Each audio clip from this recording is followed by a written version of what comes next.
আসসালামু আলাইকুম রহমতুল্লাহ।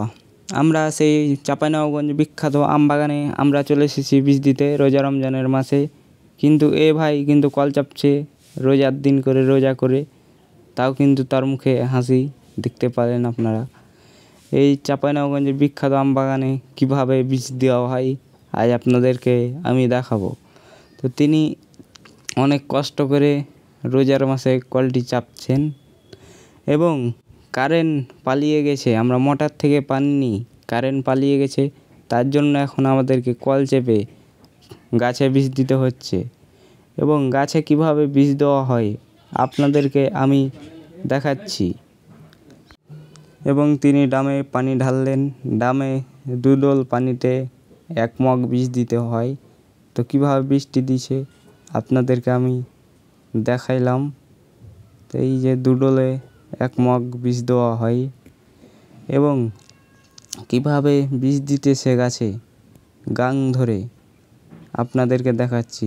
এই যে ইনি আমার চাচাতো মামা, তিনি গাং ধরেছেন গাছে এবং খুব দক্ষতার সাথে তিনি কিন্তু বীজটা দিছেন।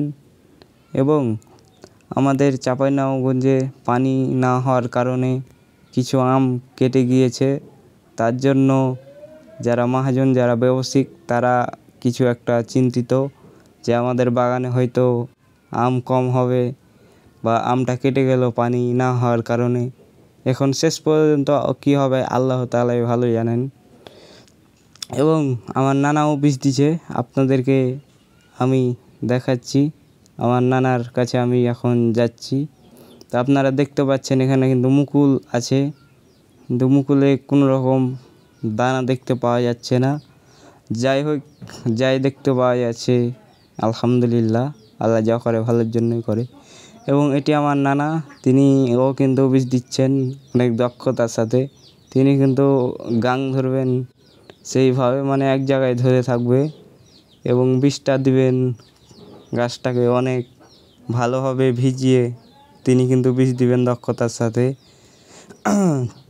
রোজা রমজানের দিনে এত কষ্ট করে রোজা করে আমরা বীজটা দিতেছি।